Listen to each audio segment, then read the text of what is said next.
Before coronavirus, the African Union had a noble aim for 2020, silencing guns across the continent. And yet, even amid a global pandemic, it has not given up on that goal. If we don't silence the guns, we run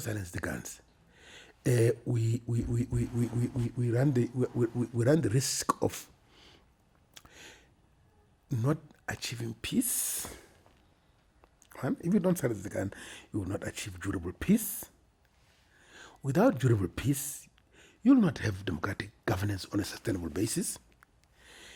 Without peace and democracy, you're surely not going to have socio-economic development. There's no doubt about it. So the three are important. So that's why when we balance fighting COVID and silencing the guns, we will be focused on achieving those three strategic mandates of our union. The continent has over 27 million people in need of humanitarian assistance, many because of war and conflict. The African Union is worried about the increasing violent extremism and terrorism, despite it joining the United Nations to call for ceasefires in the face of the pandemic. But that call has been largely ignored.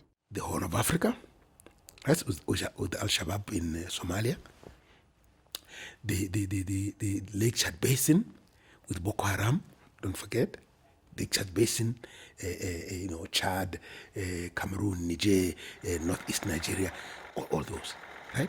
The Lake Chad Basin. Then the Great Lakes region is also not spared. The Great Lakes region is not spared of this, violent conflicts like DRC. It's continuing DRC, isn't it?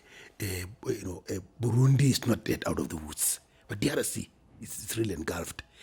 And you also have North Africa. Don't forget North Africa. Right? The Al Qaeda in the Maghreb region, also affecting Mali, parts of Mali, parts of Mali, Mauritania, other North African countries. Egypt is not spared of this, as you recall. But more worrisome is Libya, the war in Libya, which is still raging. By the way, for quite a while, there was an assumption that somehow regions like Southern Africa have remained immune. But this is not the case anymore. Remember, this is not the case anymore. There's already the terrorist insurgency in the northern province of Cabo Delgado in Mozambique. It's a serious threat. It's a serious issue as we speak now. Meanwhile, Dr. Matlosa says that governments have to get to grips with COVID-19 as well and stop the theft of crucial funds designed to save lives. A number of countries are dealing with this. South Africa, for example.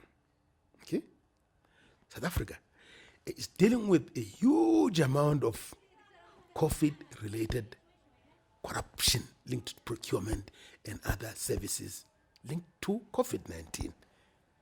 President Ramaphosa, our chair of the union, is taking the bull by the horns. He's providing, clear leadership there that we are going to tackle this. And I hope other member states could look at that, what President Matamela, Cyril Ramaphosa is doing in South Africa in tackling, COVID-related corruption. There have been other cases like Zimbabwe, where even the Minister of Health had to be sacked by his president. We congratulate the president for doing that, because that is taking concrete action in taking some of this. But you see, but the irony is that you have to be consistent, because now there were journalists who exposed this, but then